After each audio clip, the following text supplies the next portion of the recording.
Oh, goody. All right, what's going on, everybody? Zombies here again, and today we're back with another Marvel Snap video. So today, kind of an interesting topic I wanted to talk about, and it feels kind of fitting with the release of Blob and some other cards we've seen in the past few weeks. And that's just kind of the release cadence of cards in Marvel Snap and the overall impact that has on the play experience and the metagame. So Snap does things pretty differently than other card games, you may have noticed by now. Instead of releasing a big set of cards, they're releasing one card every week.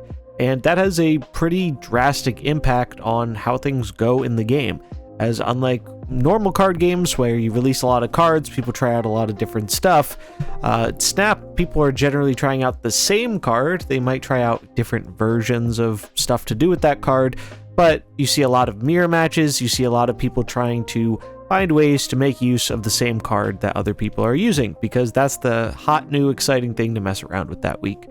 And I think, not all the time, but when the card is especially powerful, like we're seeing with Blob, or we saw recently with Annihilus, I think it can create a bit of a frustrating experience, and I think we're starting to see that right now with the Thanos Blob stuff. So here's an example Thanos Blob deck, bunch of different versions of Thanos Blob going around, and this isn't they need to nerf Blob, but they need to nerf X, they need to nerf whatever.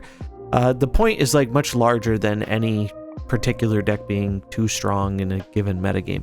I think the point I'm trying to bring about here is it would be really interesting if we were to see them experiment with a different style than just this one card a week, because right now with this one card a week thing, it creates, I think, kind of a unfun experience.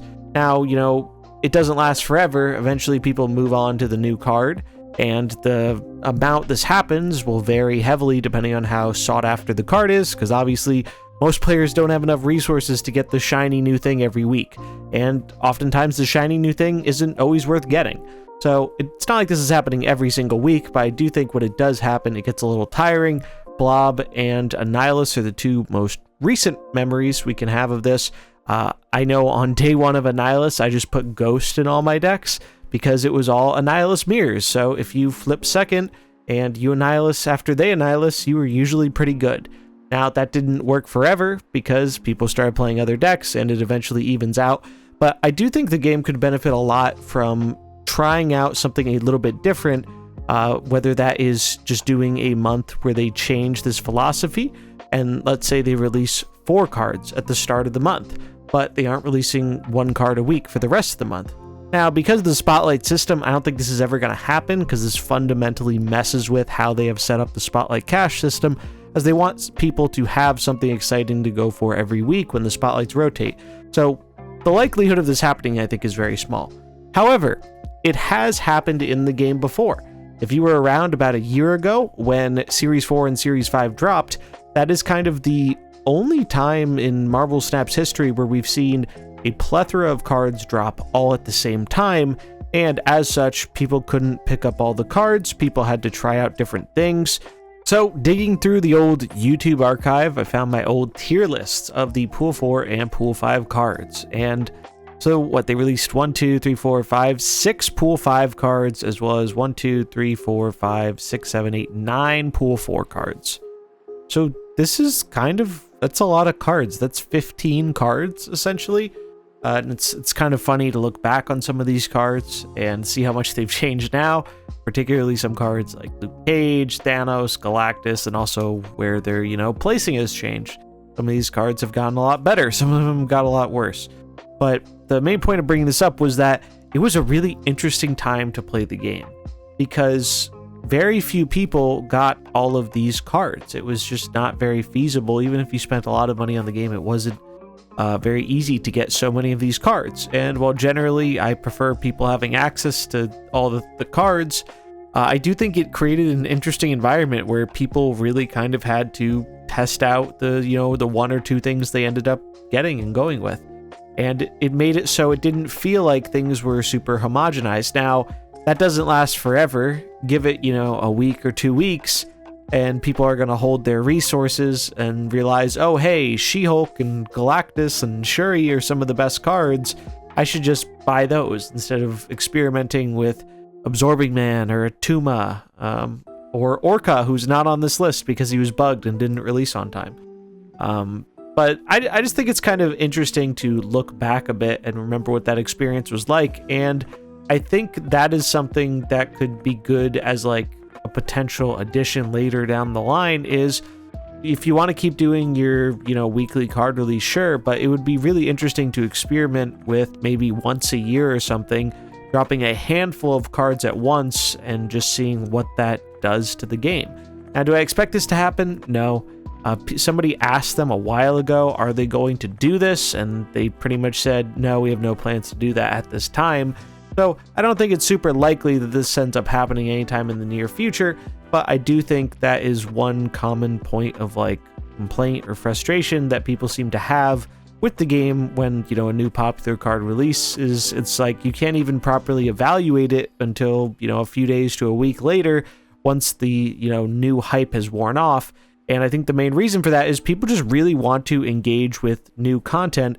And when the only new content that comes out is content that everyone engages with at the same time, it creates a bit of a less enjoyable experience than when people have a bunch of different options to choose from. So yeah, I thought this was kind of a neat little topic. Also, it's just kind of fun to look back on some of these cards that originally released. I think the vast majority of these cards are Series 3 now. It's just the two ancient big bads that are Series 5 still, but every other card on this list has made its way to Series 3. And we are still waiting on news of series drops, which supposedly we're going to get before the end of the year, but who knows what's going to happen with that. I'll have a video on that whenever we get the news. We'll talk about it, as I think a lot of players are really hoping that we have some kind of reasonable amount of series drops resume, but nobody really knows what the future is going to hold there. But I'm curious to hear from you. What do you think about this? Do you agree that it becomes a bit less fun when everyone ends up on the same thing, like we're seeing now with the Thanos Blob stuff, because people really wanted to play Thanos? He was bad for a while. Blob has made him a lot better, so now everyone's running to this deck. But we've seen this before. We've seen this with Annihilus. We've seen this with High Evo, and we're going to see it again. I think this is going to be just a very repeating trend in Marvel Snap if things stay the way they have been with content releases. And as a bit of a bonus here, I did want to include a deck that you can play if you have been having trouble with Blob. Now, this is the deck I've been using. I grabbed a Infinity ticket with this on stream the other night. And the thing I like about this deck is not only are you able to put out power on the final turn pretty reasonably, but you're also packing three very big answers to Thanos in Killmonger, Shang-Chi, and Shadow King. Shang and Shadow King help guarantee you're able to deal with that Blob or a bunch of the other big threats Thanos has, and Killmonger is very effective in blowing up the Thanos stones, as well as buffing up our board with Nova.